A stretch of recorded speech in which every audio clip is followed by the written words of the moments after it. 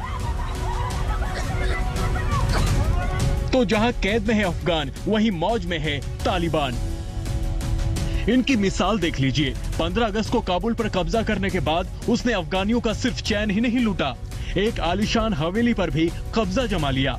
अब इस हवेली में 150 तालिबानी ऐशो आराम की जिंदगी जी रहे हैं। यहाँ तालिबानियों की शाही ठाट बाट को दिखाने से पहले आपको बता दे कि ये हवेली आखिर है किसकी। तो इस तस्वीर पर गौर कीजिए। ये राशिद दोस्तम की है, जिन्हें बहुत बड़ा योद्धा और मजार शरीफ का बूढ़ा शेर कहा जाता है। इन्होंने 2001 में तालिबान को हराया था, मगर इस बार तालिबान ने जैसे ही उनके सूबे की राजधानी पर कब्जा जमाया, ये अफगानिस्तान छोड़कर भाग निकले। अब दोस्तम तजाकिस्तान में डूब के बैठे हैं और इधर अफगानों पर कोड़े बरसाने वाला तालिबान हवेली में मजे लूट रहा है। यही नहीं, दोस्तम को शैतान भी बता रहा है।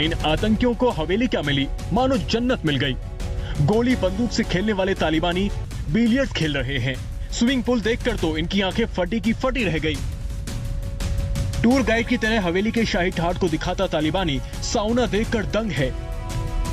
कह रहा है कि मैं भले ही शहर में पैदा हुआ, मगर जिंदगी पहाड़ों और रेगिस्तान में गुजरी और अब पहली बार शान और शौकत से भरी ऐसी हवेली देखी है। लोगों की जान लेने वाला, उन पर अंधाधुंध गोलियां बरसाने वाला तालिबानी कह रहा है कि अफगानी नेताओं और अफसरों ने लोगों का खून चूसकर इतनी आलीशान हवेली बना रखी है। इस वीडियो के कुछ ही दिनों बाद काबुल से लेकर पूरे अफगानिस्तान में महिलाओं ने अपनी हक की आवाज बुलंद की। उनके प्रदर्शनों से घबराकर ही तालिबान ने उन पर तमाम पाबंदियां लगा दी। वही खुद तालिबानी मौज मस्ती में डूबे हैं। आज तक ब्यूरो। तालिबान सत्ता पर तो बैठ गया, लेकिन अफगानिस्तान के आम नागरिकों की स्थिति दिन ब दिन बिगड़ती जा रही है। यूएन में अफगानिस्तान के विशेष दूत ने दुनिया को सावधान किया है। उन्होंने चेता दिया है कि आर्थिक संकट से जूझ रहे अफगानिस्तान की मदद नहीं की गई तो अफगानिस्तान में लोग भूखों मरेंगे और आतंकवादी बेकाबू हो जाएंगे।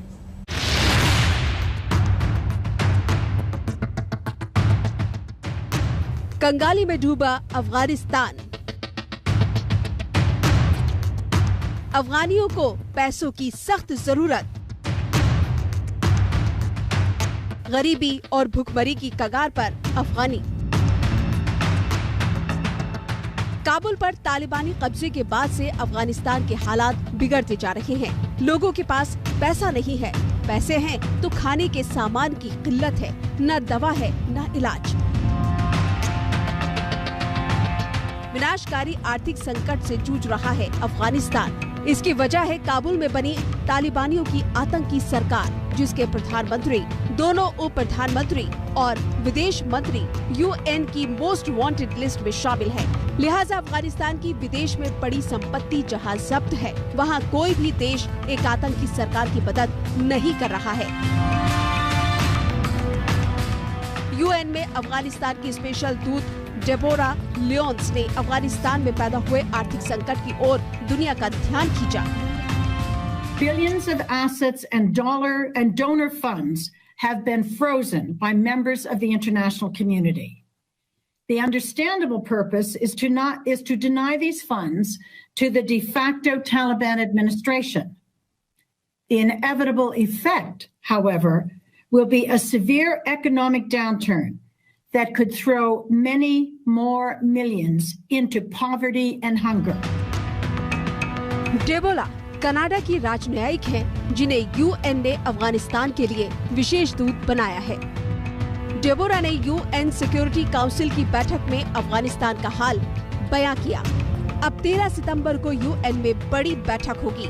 इसमें ये फैसला लिया जाएगा कि अफगानिस्तान को इस आर्थिक संकट से कैसे उबारा जाए। अफगानिस्तान पूरी दुनिया का सिरदर्द बन चुका है और इसकी वजह है एक डर। ये डर कि कहीं अफगानिस्तान आतंक का गढ़ न बन जाए। Many countries around Afghanistan are apprehensive about how Taliban rule will affect their own security. They fear the effect of an expanded Islamic State that the Taliban cannot contain. Deborah ने दो टूक कहा है कि अफगानिस्तान में बनी तालिबानी सरकार उम्मीदों के मुताबिक नहीं है।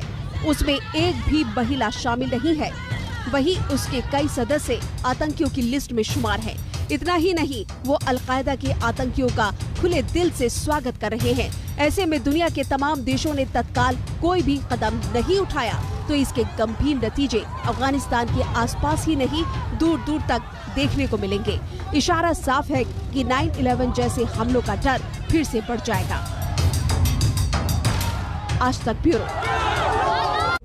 अफगानिस्तान में तालिबान सरकार है और अर्थव्यवस्था की खाट खड़ी हो चुकी है। दुनिया को यह डर सता रहा है कि आतंकवादी सरकार कहीं डर की नई राह पर न चल पड़े। लोगों को डराने के लिए ऐसे में प्रधानमंत्री नरेंद्र मोदी की अध्यक्षता में ब्रिक्स सम्मेलन में ताजा स्थिति पर गंभीर चर्चा की गई।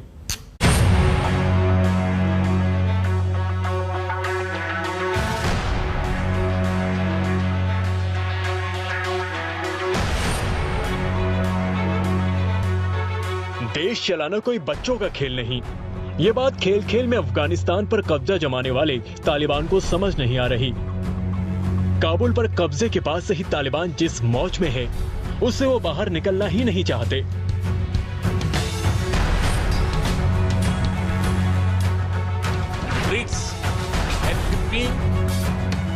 दूसरी तरफ अफगानिस्तान के आसपास और दुनिया के तमाम बड़े देश परेशान हैं कि आतंकियों की इस तालिबानी सरकार का क्या करें। यही चिंता प्रधानमंत्री नरेंद्र मोदी, रूस के राष्ट्रपति व्लादिमीर पुतिन, चीन के राष्ट्रपति शी जिनपिंग को सता रही है। लिहाजा ब्रिक्स के इस ऑनलाइन सम्मेलन में तमाम देश अफगानिस्तान को लेकर रोड मैप तय करने के लिए इकट्ठा हुए। इसकी अध्यक्षता प्रधानमंत्री मोदी ने की। समझौते से सहयोग का एक नया अध्याय शुरू हो रहा है। इन सभी नए इनिशिएटिव्स ने न सिर्फ हमारे नागरिकों को लाभ मिलेगा, हमारा ब्रिक्स संगठन भी आने वाले समय में प्रासंगिक रहेगा। मुझे विश्वास है कि आज की बैठक ब्रिक्स को भविष्य में और उपयोगी बनाने के लिए उपयुक्त दिशा देगी। अफगानिस्तान पर जारी माथापच्ची के बीच एक और बड़ी खबर है। पीएम मोदी अमेरिका के दौरे पर जा सकते हैं। दरअसल अमेरिका की राजधानी वॉशिंगटन में इस बार क्वाड देशों की बैठक होने जा रही है, जिसकी अध्यक्षता राष्ट्रपति जो बाइडेन करने वाले हैं और इस बैठक के लिए मोदी अमेरिका जा सकते हैं। आज तक को मिली जानकारी के मुताबिक अपने दौरे में प्रधानमंत्री मोदी 22 सितंबर को अमेरिका के लिए रवाना होंगे। 23 सितंबर को अमेरिकी राष्ट्रपति जो बाइडेन और मोदी की द्विपक्षीय मुलाकात होगी। 24 सितंबर को क्वाड सम्मेलन में प्रधानमंत्री मोदी हिस्सा लेंगे, जबकि 25 सितंबर को यूएन जनरल असेंबली के सेशन को प्रधानमंत्री मोदी संबोधित कर सकते हैं। प्रधानमंत्री मोदी का अमेरिका दौरा कई मायनों में बेहद ही अहम माना जा रहा है। अफगानिस्तान में तालिबान की नई सरकार के गठन के बाद इस मुलाकात में सबसे बड़ा मुद्दा अफगानिस्तान ही हो सकता है।